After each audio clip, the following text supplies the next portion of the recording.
सहनावतु सहनो भुनक्तु सह वीर्यं करवावहै तेजस्विनावधीतमस्तु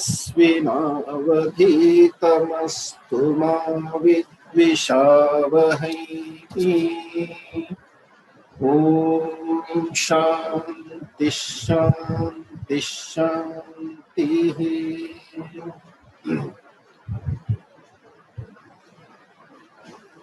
हम लोग उपनिषद प्रारंभ करने का यहाँ पे प्रारंभ कर रहे हैं। उपनिषद तो ऐसी कई है, 108 उपनिषद की एक सूची है अपने वैदिक परंपरा में, लेकिन इतने उपनिषद पढ़ना भी असंभव है एक मनुष्य के इस अल्प आयु में। तो हमारे आचार्यों ने एक व्यवस्था कर रखी है कि अब अपने जीवन में कुल इतने उपनिषद पढ़ नहीं पाएंगे तो भी 10 उपनिषद है जिसका अध्ययन किया जा सकता है, और उस अध्ययन के द्वारा हम ये जो वैदिक ज्ञान है उसको प्राप्त कर सकते हैं। अद्वैत वेदांत का जो सिद्धांत है उसको अच्छी तरह से भली भांति समझ सकते हैं। तो वो 10 उपनिषद उन्होंने सेलेक्ट करके उसके ऊपर आदि शंकराचार्य जी ने क्या किया, भाष्य लिखा है, और वो भाष्य कहा जाता है शांकर भाष्य, और इसलिए हमारे लिए प्रामाणिक है। It is authentic for us to study this 10 Upanishad because he has written commentary on it and it is also in Sanskrit. तो पूर्ण रूप से संस्कृत में ही है, तो उसको पढ़ना ही पसीने छूटते हैं, समझना और डबल हो जाता है, लेकिन असंभव नहीं। बहुत सुंदर भाष्य लिखा हुआ है और बहुत चैलेंजिंग है, लेकिन बहुत इंटरेस्टिंग है। तो खैर वो तो उपनिषद के ऊपर लिखा हुआ भाष्य है, लेकिन हम उपनिषदों को अगर देखते हैं, ये 10 उपनिषद जिन्होंने भाष्य लिख करके प्रामाणिक बताया कि ये हम इसको पढ़ सकते हैं और ये वैदिक परंपरा का जो अद्वैत सिद्धांत उसको अपने जीवन में हासिल कर सकते हैं। ये 10 उपनिषद है, ईशा केन कठ मुंडक मांडुक्य ऐतरेय ऐतरेय छांदोग्य बृहदारण्यक, ये 10 उपनिषद है। उसमें से पहला उपनिषद है ईशावास्य। तो ईशावास्य पहला उपनिषद, आपको मैंने पहले भी कहा था कि वेदांत के लिए ये 3 प्रस्थानत्रय है। कौन से 3? श्रीमद् भगवद गीता, ये उपनिषद और ब्रह्म सूत्र, ये तीनों मानो प्रस्थान 3 रास्ते हैं, राजमार्ग है। भगवद गीता स्मृति के रूप में श्लोकों के माध्यम से है, उपनिषद मंत्रों के माध्यम से है, और ब्रह्म सूत्र एकदम संक्षेप में सूत्र के रूप में है। जैसे भगवद गीता आप पढ़ते हैं तो वो दूसरे अध्याय से ज्ञान का प्रारंभ चालू होता है। उसके अंदर न जायते म्रियते वा कदाचित् नायं भूत्वा भवितावान भूयः अजो नित्य शाश्वतोऽयं पुराणः न हन्यते हन्यमाने शरीरे।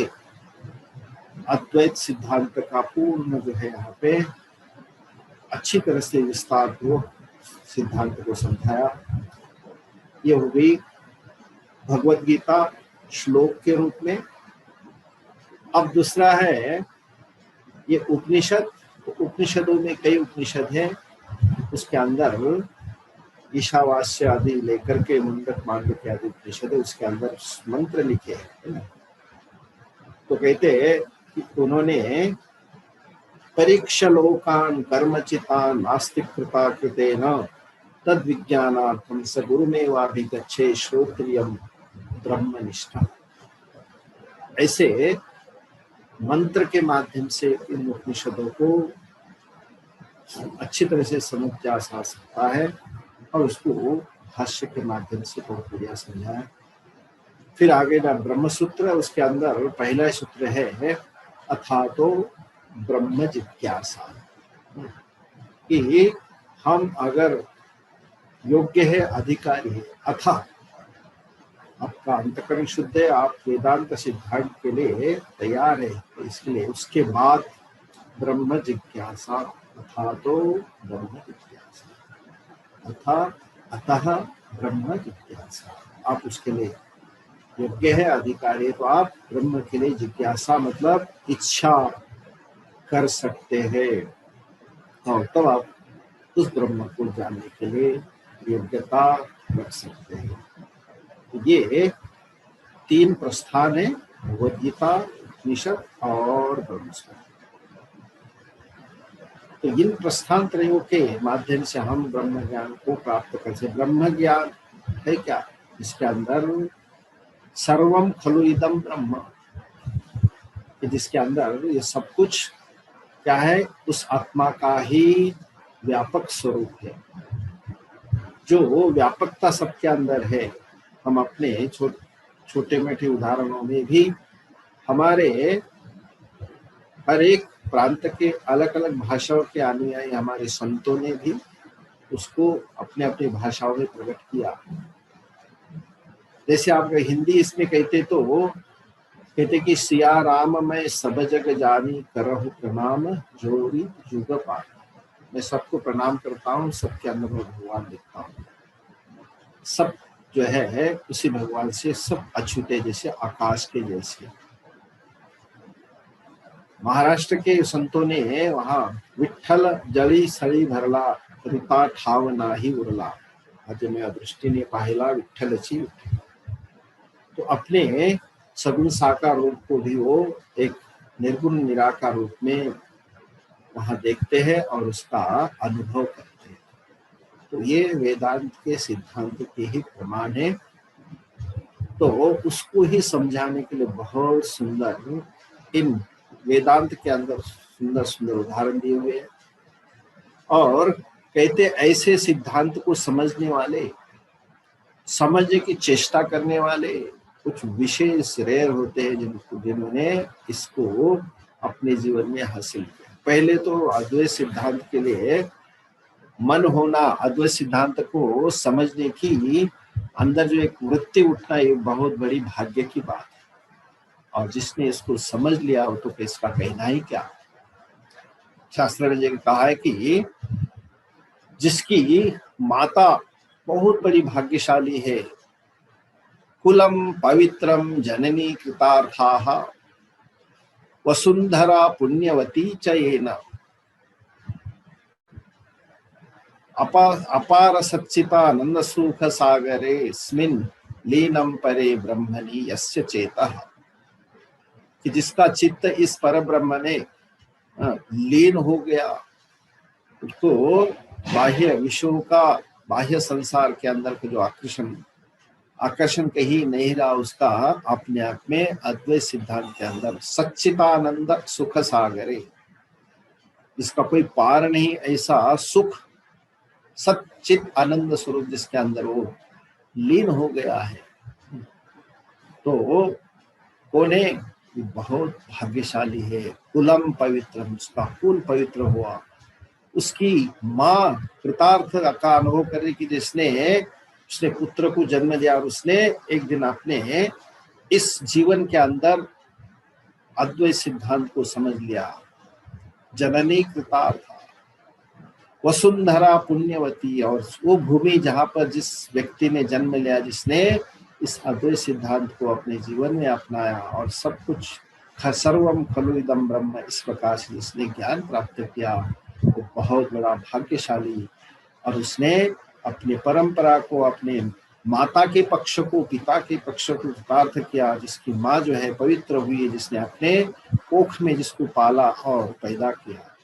और जिस जमीन पे वसुंधरा पुण्यवती, जो धरती जहां पर ऐसे व्यक्ति ने जन्म लिया है, जिसने सच्चिदानंद स्वरूप को अपने जीवन में प्राप्त किया और इसके अंदर वो लीन हो गया। लीनम परे ब्रह्मणि यस्य चेतः, उसका चित्त जिसके अंदर लीन हो गया।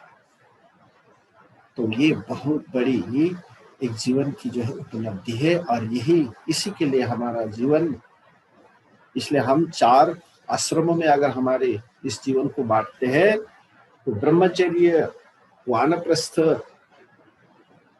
और गृहस्थ, वानप्रस्थ और संन्यास। तो ब्रह्मचर्य से लेकर के गृहस्थ और वानप्रस्थ, अंतिम संन्यास। इसका मतलब आप जितने संसार में उलझते हैं उतने ही आपके अंदर वो शक्ति कि आप अपने आप को समेट भी सकते हैं। तो संन्यास का अर्थ केवल ये वस्त्रधारी ही नहीं, बल्कि आप अपने आचरण से अपने आप को सन्यासी स्थापित कर सकते हैं और उस ईश्वर के अंदर अपने आप को लीन करा सकते हैं। क्यों? इसके अंदर बताया गया जितने सारे परीक्षा लोकान, उसके अंदर वाक्य मैंने कहा था, आपने जीवन में सबकी परीक्षा की, सब विषयों का आनंद कर लेने की चेष्टा की, सबके अंदर हमेशा आग जैसे अपने को और चाहिए, जैसे आग में आप डालते जाओ, ऐसे इच्छाएं कभी भी शांत होने वाली नहीं। तो इसलिए आप शुरू में कितने भी अपने आप को इस संसार के विषयों के अंदर छोड़ दो, उतना आप जो है उसके पीछे पड़ते रहो और खूब हासिल करने की चेष्टा करो, लेकिन वहां पे कहीं भी आपको इसके अंदर शमन मतलब शांतता का एक प्रकार से कहीं भी अनुभव होने वाला नहीं। देखो आग जैसी इच्छाएं प्रज्वलित भड़कती रहती है, तो उसको समझते हुए फिर धीरे धीरे कहा कि आपको क्या करना है।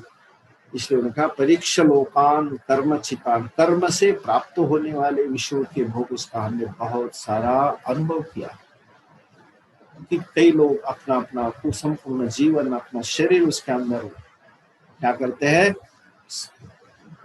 न्योछावर करते हैं, लेकिन उसका अंदर से जो है एक प्रकार सी अपूर्णता जो तार है बसता रहता है। स्वामी जी की भाषा में कहते हैं इसके अंदर always we feel I want मोर।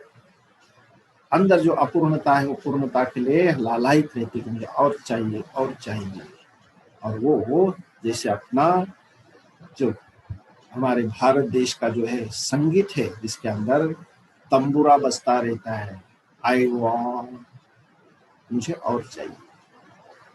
तो इन विषयों का भोग और चाहिए अंदर से कभी तृप्ति नहीं होती। उन अतृप्त वृत्ति को कैसे तृप्त किया जा सकता है, ये बाह्य विषयों के अंदर कहीं भी संभव नहीं है। एकमात्र शास्त्र का सिद्धांत है, जिसने अपने आप में पूर्णता को खोज लिया है, समझ लिया, वही अपने आप को इस पर ब्रह्म में लीन होकर के अपने आप को पूर्णता का अनुभव कर सकता है। और इसके लिए है माध्यम, ये हमारे शास्त्र और हमारे आचार्य गुरु, ये दोनों के माध्यम से हमको ये ज्ञान प्राप्त हो सकता है। और इसलिए वेदांत का जो सिद्धांत है, अद्वैत सिद्धांत, बहुत ही जीवन में बहुत ऊंचा उसका स्थान है। और वहां तक अगर हम पहुंच जाते हैं, बहुत बड़े भाग्यशाली है कि हमको ऐसे वेदांत को, सिद्धांत को समझने की एक प्रवृत्ति तो हुई, एक अंदर जिज्ञासा तो हुई कि हम इसको करना चाहते हैं। तो this is very very important, one have got this kind of श्रद्धा, और इसके प्रति जानने की उत्सुकता हमारे अंदर पैदा हुई थी। ये अपने आप में बहुत शुभ संकेत है। इसलिए यह हम लोग उपनिषद इसको चालू करने की कोशिश कर रहे हैं। ये उपनिषद शब्द जो है उसको समझ लीजिए एक बार। इसमें कोई भी शब्द बनता है उसके अंदर प्रफिक्स होते हैं, उसको उपसर्ग कहते हैं, और एक अंतिम में एक धातु होता है। तो यहाँ उपनिषद शब्दरी करके धातु है, उसका अर्थ होता है शिथिल करना, नष्ट करना, उसको एकदम जड़ से ही उसको नष्ट करना। तो क्या अर्थ हुआ यहाँ पे? तो कहते हैं संसार को, जन्म मरण रूपी संसार को शिथिल करता हुआ, जन्म मरण रूपी चक्कर को नष्ट करता हुआ कितने बार हम इस संसार में आए हैं, कितने बार यहाँ से हम लोग चले गए, इसका हमें अभी तक कोई ज्ञान नहीं है। इसलिए भगवान कहते हैं ना गीता में कि अर्जुन तुम नहीं जानते हो, मैं जानता हूँ। तुम न वेद अहम वेद। कितने बार इस संसार में हम आए और गए। तो वो जो है उस भगवान को ही इसका संपूर्ण ज्ञान है, लेकिन जीव कितने बार आता है जाता है उसको कुछ पता नहीं। तो लेकिन इस जन्म मरण रूपी संसार को शिथिल करने के लिए इस उपनिषद का ज्ञान हमें है, उससे उस चक्कर को नष्ट कर सकता है। इसलिए कहा है शद्री, मतलब जो इस अज्ञान को, जन्म मरण रूपी इस संसार के चक्र को जो नष्ट करता है वो शद्री कहा जाता है। कैसे? उप मतलब नजदीक, नी ले जा करके, नजदीक ले जा करके, किसके? उस आत्मा के। हम कहाँ हैं? दूर है। क्यों? जितना जितना हम अपने आप को है ना सुखी दुखी, अपने आप को करता भोगता, हर एक कदम कदम पे इस प्रकार का अनुभव करता, हम उतने ही दूर है। और जो इससे उरुन हो जाता है और वो समझ लेता कि ये तो सारा मेरे ही क्या है, मेरे अपने ही इच्छाओं का विकार है और इससे मैं भिन्न हूँ, मैं इससे अलग हूँ।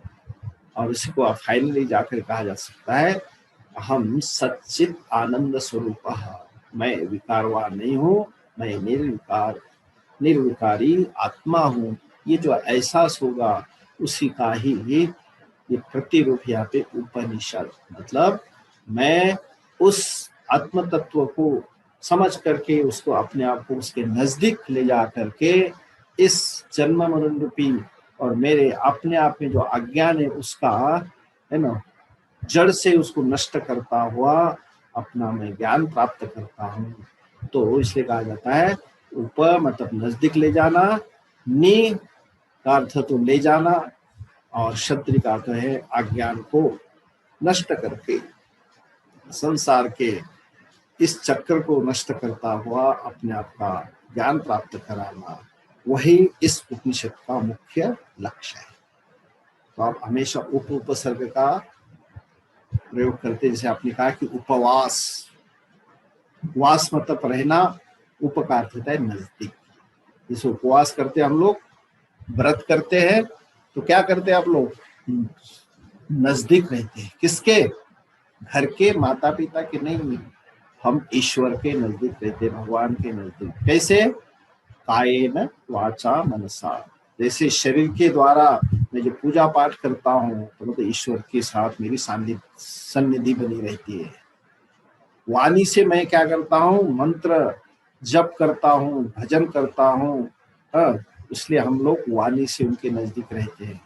और मन मेरा वहां जगा रहता है, इसलिए उसमें कहते मेरा मन भी ईश्वर के साथ जुड़ा हुआ है। तो कायेन वाचा मनसा, जिस दिन मैं ईश्वर के अधिक नजदीक रहता हूँ उसको कहा जाता है उपवास। और इसी तरह से यहाँ उपनिषद का अर्थ होता है जो नजदीक ने ले जा करके और अज्ञान को नष्ट करके ज्ञान प्राप्त कराता है, इसको कहा जाता है उपनिषद। ऐसा ये उपनिषद एक नहीं अनेक है। तो पहला उपनिषद यहाँ पे ईशावास्यम है ना। तो उस ईशावास्य उपनिषद मंत्र के पहले शुरू में एक मंगल उपनिषद है, मतलब मंत्र है। उस मंत्र को हम रोज बोलते हैं और यह अच्छा है उसको हम समझने की यहाँ कोशिश करते हैं। तो हम रोज बोलते, उसको बोलने की अभी जरूरत नहीं है। जैसी क्लास पूरी होती है उसके अंदर हम बोलते पूर्णमदः पूर्णमिदं पूर्णात् पूर्णमुदच्यते पूर्णस्य पूर्णमादाय पूर्णम एव अवशिष्यते। तो इसीलिए तो हम लोग जब भी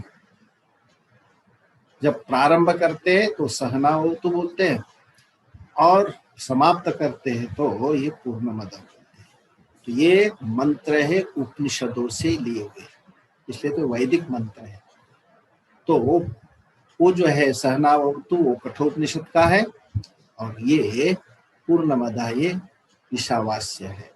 तो ईशावास्य उपनिषद से है। ये पहला मंत्र हम समझते हुए फिर आगे चलते हैं।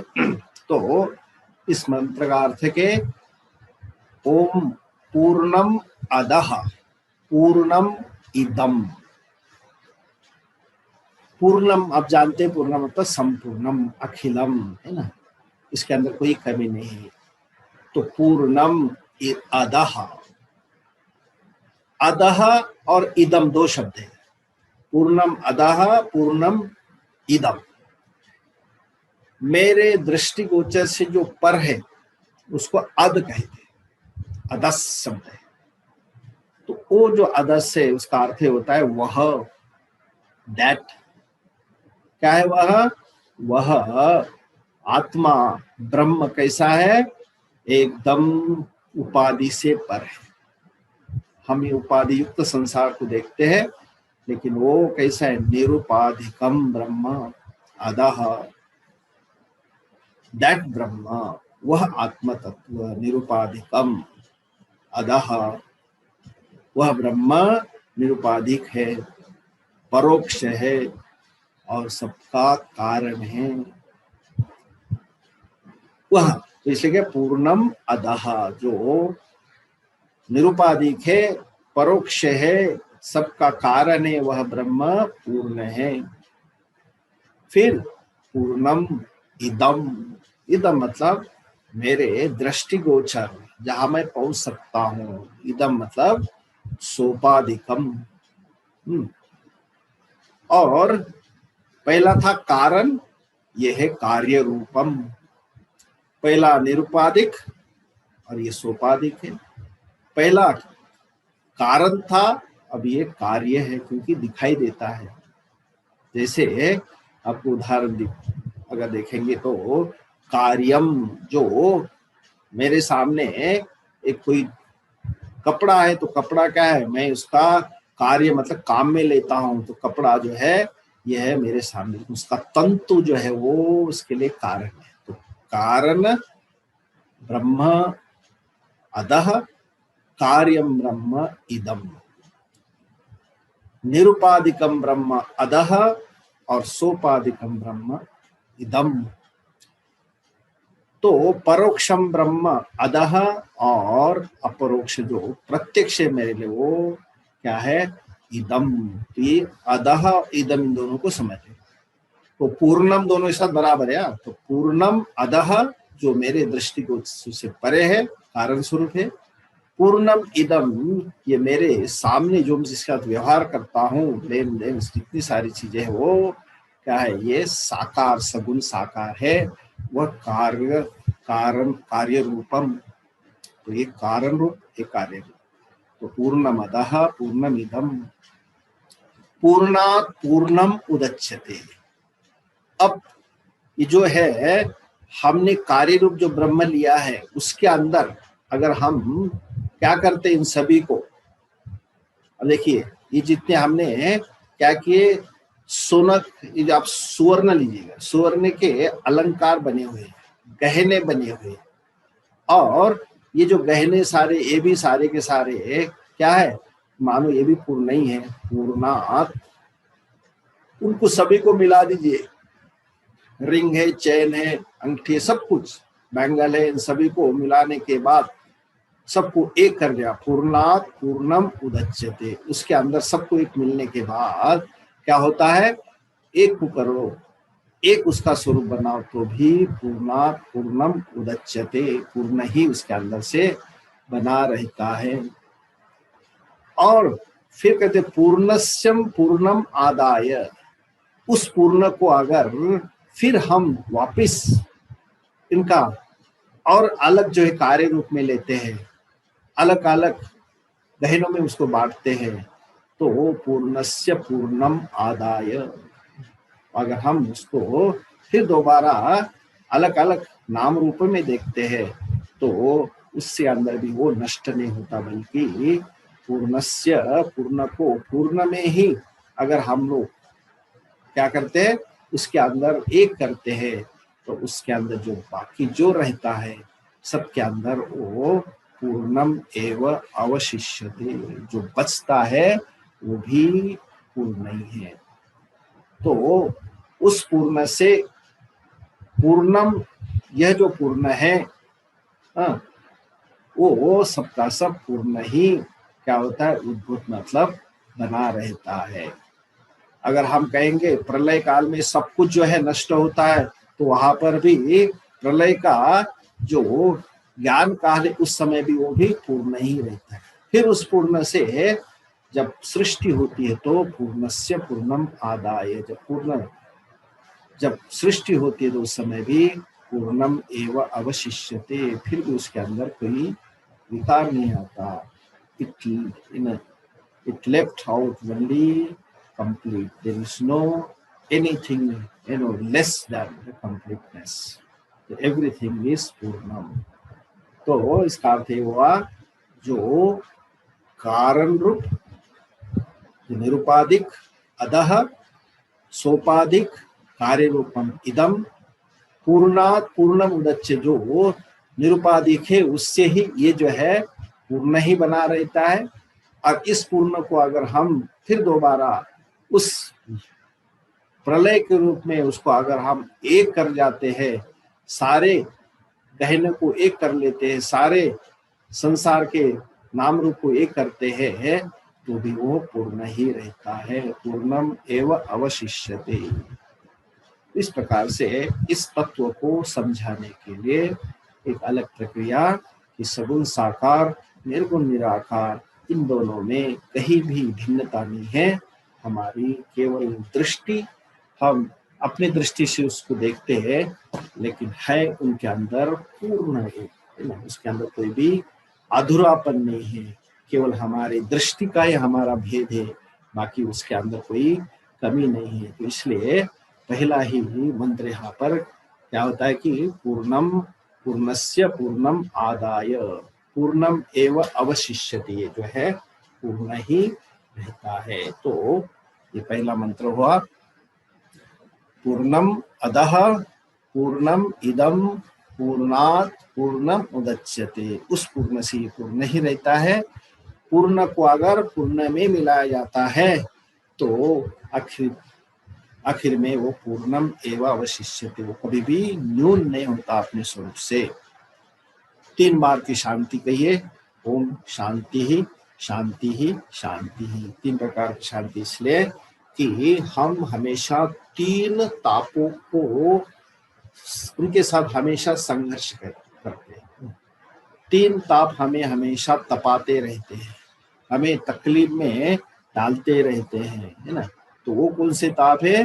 उनको कहते हैं मेरे शरीर के साथ, मेरे मन के साथ और मेरे आसपास का जो भी वातावरण उसके साथ में। इसलिए उसकी दूसरी भाषा में कहेंगे तो आध्यात्मिक, आधिभौतिक और आधिदैविक। आध्यात्मिक ताप कौन सा है कि मैं अपने शरीर के साथ डील करता हूँ एवरी डे। शरीर के साथ में क्या होता है, हमेशा कभी शरीर ठीक है, कभी ठीक नहीं है। मैं ठीक हूँ लेकिन मेरा शरीर ठीक नहीं है। तो स्थूल शरीर के साथ होने वाला क्या है, आध्यात्मिक ताप। सब कुछ ठीक है लेकिन सडनली कुछ काम में जाने के पहले जो है बुखार आती है। जो भी शरीर के साथ विकृति आती है उसको कहा जाता है एक शारीरिक ताप, मतलब ये आध्यात्मिक ताप प्रबल हुआ है। और शरीर ठीक है लेकिन मन ठीक नहीं है, तो वो भी एक आध्यात्मिक ताप ही माना जाता है।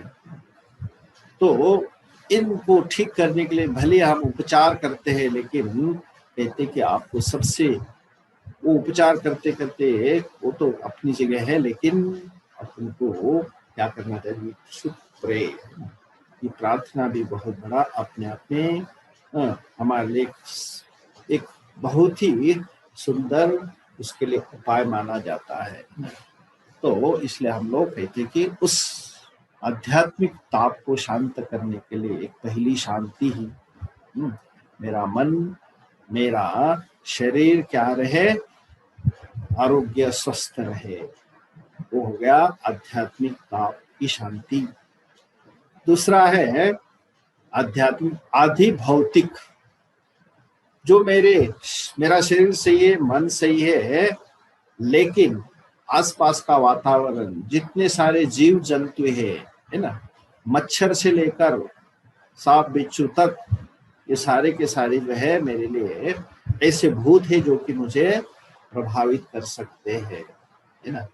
एक मच्छर अगर रात को आपने क्या की, पहले ना, आजकल तो कमी उपयोग होता है, तो मच्छरदानी होती है ना, मच्छरदानी के अंदर हम सोते हैं, और उस मच्छरदानी के अंदर अगर अंधेरे में एक मच्छर आके घुस जाता है तो आपकी पूरी रात वो क्या करता है, वो बिगाड़ देता है। इसलिए स्वामी कहते थे, you are the brave enough, clever enough to catch trap big animals, but when you see the mosquito you become what, you are become slave, है ना। आप अपने आप को उस बंधन में डालते हैं, किससे, किसके डर से, उस मच्छर के डर से। क्या करते हैं, अपने आप को बंद करते, किसमें, जाली में, मतलब उस मच्छरदानी में। तो मच्छरों से लेकर के जितने बड़े बड़े प्राणी, उन तक जो मुझे भय होता है, एक ताप होता है, वो कहा जाता है अधिभौतिक ताप। इवन मेरे पड़ोसी का क्यों न हो, मेरे अपने लोगों का क्यों न हो, दूसरों से मुझे होने वाली तकलीफ उसको कहा जाता है अधिभौतिक ताप, उसकी शांति हो। और तीसरा कहा जाता है अधिदैविक, जो देवता संबंधी, ना तो मेरे वश में है, ना तो मेरे पड़ोसी के वश में है, ना तो किसी राजा महाराजा अथवा किसी बड़े नेता के वश में है। जैसे ये महामारी आई, किसके हाथ में कुछ नहीं कोई कर सकता, सबके हाथ ऊपर है, भगवान ही बचाए। तो इसलिए कहा जाए अतिवृष्टि, अनावृष्टि, भूकंप, सुनामी, ये महामारी, ये सारे के सारे जो है, इसी को कहा जाता है एक प्रकार का ताप। और वो कौन सा है, अधिदैविक, देवताओं को I have no control over, मैं उसको कुछ नहीं कर सकता हूँ, केवल स्वीकार कर सकता हूँ उसको, है ना। उपाय भले कुछ भी करे, लेकिन मेरे हाथ में कुछ भी नहीं है। I can not stop the rain, I can not ask come rain it, I can not से स्टॉप द सुनामी, भूकंप आया तो मैं रोक नहीं सकता हूँ। तो ये सारे के सारे जो है प्रकोपित जितने सारे आदि देव देवताओं के मेरे लिए ताप है, उसको कहा जाता है अधिदैविक ताप, देवता संबंधी। तो उस ताप के लिए हम कहते हैं शांति ही। तो जब शुरू में ही कोई कार्य करते हैं तो पहले इन तापों को, one should take care of this, then you will be able to do things. And what to talk about this particular, you want to know about yourself, तो आध्यात्मिक ज्ञान उसकी प्राप्ति के लिए तो हमें अवश्य ही क्या करना चाहिए, हमें उस ईश्वर को क्या करना चाहिए, प्रार्थना करनी चाहिए। और इस वैदिक परंपरा से, वैदिक मंत्रों से करते तो उसका अलग ही प्रभाव होता है। तो इसलिए तीनों तापों की शांति के लिए 3 बार शांति ही, शांति ही, शांति ही, ऐसा यहाँ पे कहा गया है। तो ये पहला मंत्र है। तो इस मंत्र को देखते हुए कि वह सच्चिदानंद परमात्मा निर्गुण निराकार अदह पूर्ण ही है, निर्गुण निराकार के बाद सगुण साकार जो है इदम, वो भी पूर्ण ही है, और जो कार्य कारण रूप है और जो कार्य रूप है, इन दोनों का अगर एक में मिलाते हैं और बाकी जो बचा रहता है वो भी पूर्ण ही है।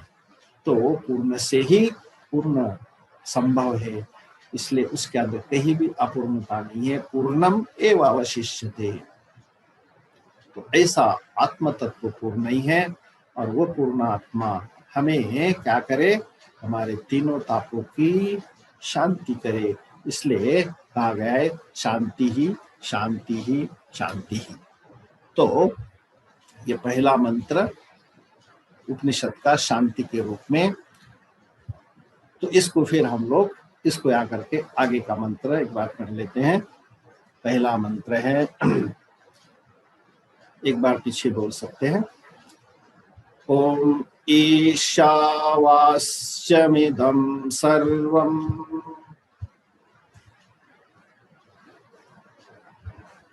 यत्किंच जगत्यां जगत्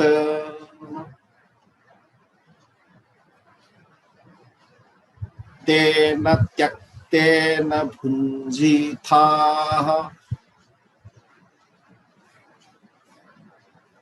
मागृधकस्य सिद्धनम्। तो ये पहला मंत्र पहले उपनिषद का बहुत सुंदर एक उपदेश परक है कि ओम वह परमात्मा निर्गुण निराकार, ओम शब्द की उत्पत्ति एक अव धातु से बनती है और अव धातु से फिर ओम बनता है। अवर अक्षर है जो सबकी रक्षा करता है। तो ओम जो है इसके हम लोग कहेंगे अ, उ और म। अ जो सृष्टि, उ जो स्थिति और म जो संहार। तो सर्ग मतलब सृष्टि, स्थिति और संहार के एक स्वरूप सबको अपने आप में तीनों जो अलग अलग उनके अवतार है, उनके कार्य है, तो तीनों जिसके अंदर है उसको ओम कहा जाता है। और हमारा रोज का उदाहरण है जागृत, स्वप्न और सुषुप्ति। ये तीनों भी एक प्रकार से क्या है, ये भी सृष्टि, स्थिति और लय है। तो तीनों के प्रतीक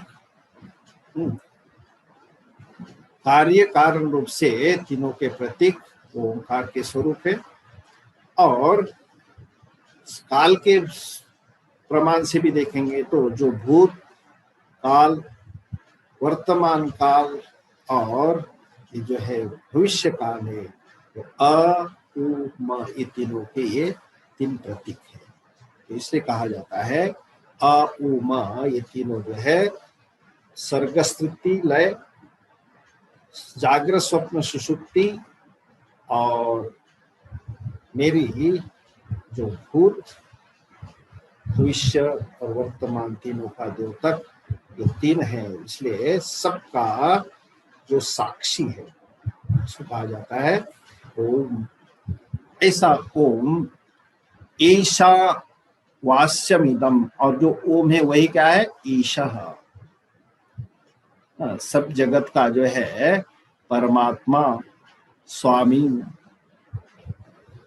तो कहते हैं कि इसके अंदर ईशावास्यम इदम सर्वम, ईशेन आच्छादितम। ईश मतलब ईश्वर, परमात्मा, वास्य मतलब जो है व्यापक। ईशेन वास्य मतलब ये सब कुछ जो है ईश्वर से ही क्या है, आच्छादित है ना, ढका हुआ है। ईशा वास्यम, ईश के द्वारा सब जो है आच्छादित है। इदम सर्वम, जो भी मेरे दृष्टिगोचर है, मेरे दृष्टि से परे है, वो सब का सब जो है। और यत् किंचित जगत्याम जगत, इस जगत में, इस संसार में, दृष्टम अदृष्टम, जितना मैंने देखा हुआ है, अनदेखा हुआ है, सब का सब जो है वह ईश्वर का ही स्वरूप है। और वो सब जगह जगत्याम जगत, सारे जगत के अंदर फैला हुआ है। तो फिर तेन त्यक्तेन भुञ्जीथाः, तेन ईशेन, जिसके बारे में पहले कहा है, उस ईश्वर के द्वारा, अच्छा जी जो जगत है जिस ईश्वर के द्वारा आच्छादित उसी ईश्वर के द्वारा, तेन त्यक्तेन, उस ईश्वर के द्वारा, त्यागेन, उसके द्वारा, उसको त्यागेन मतलब उसको समझ करके, उस आत्मा का ही संपूर्ण स्वरूप है, तेन त्यक्तेन, उसको समझते हुए, यहाँ त्याग का अर्थ होता है लेकिन यहाँ पे समझना, भुंजिताहा मतलब उसका पालन पोषण कर सके। भुंज तो इंजॉय है ना, जो हम कहते हैं उसका जो भी हम उपभोग करते हैं, भुंजिता मतलब उसका दुरुपयोग न करते, ईश्वर का ही स्वरूप मान करके, इनको सभी को हम लोग क्या करें, भरण पोषण करता हुआ हम क्या करना चाहिए, भुंजिता, हाँ ये भी आदेश है। हमें जो है इस तरह से उस आत्मा का स्वरूप मान करके इस संसार का हम लोग पालन पोषण करता हुआ, माँ गृदः कस्यचित् धनम, माँ या निषेधवार्थक है कि कभी भी, माँ गृदः, गृध का अर्थ है तो लोभ के अर्थ में, कभी भी किसी प्रकार के लोभ में ना आ जाए। किसके लिए, धनम, जो धन, जो एक स्वाभाविक क्या होती है, एक लालसा, एक इच्छा पाने की होती है, तो कहते हैं धन तो अपनी जगह है, लेकिन उस धन को जो है आप उतना ही देखो, जो money can give you comfort but it cannot give more than that, but we expect more. पैसा ही मतलब सब कुछ है, तो पैसा सुख स्वरूप नहीं है, पैसा केवल मुझे क्या दे सकता है, मुझे कंफर्ट दे सकता है। तो उसी को कह रहे कि आप उस आत्म तत्व को समझते हुए सारे संसार के अंदर जो फैला हुआ है उस ईश्वर का ही स्वरूप है, उसको समझते हुए, उसकी प्रकार आप पालन पोषण करते, अपना अन्यों का भी, भुंजिता, इसी प्रकार आप उसका जो है क्या करे, उपभोग करे, और किसी भी अन्य के जो पर धन है उसके अंदर आप अंदर अपने अंदर माग्रदः इसी प्रकार की लालसा मत रखे, है ना, कस्यचित् धनम, है ना, उसका लोभ मत रखे, और इस प्रकार से रखते हुए आप इस ईश्वर को, इसके आप पूजा करें, मतलब अपनी दृष्टि में जो है एक प्रकार का ये सब कुछ जो है ईश्वर का ही स्वरूप है, ऐसा समझ करके आप इस संसार के साथ क्या कर सकते हैं, व्यवहार कर सकते हैं, और वही आपका फिर क्या होता है, एक प्रकार से एक ब्रह्म दृष्टि बन जाती है।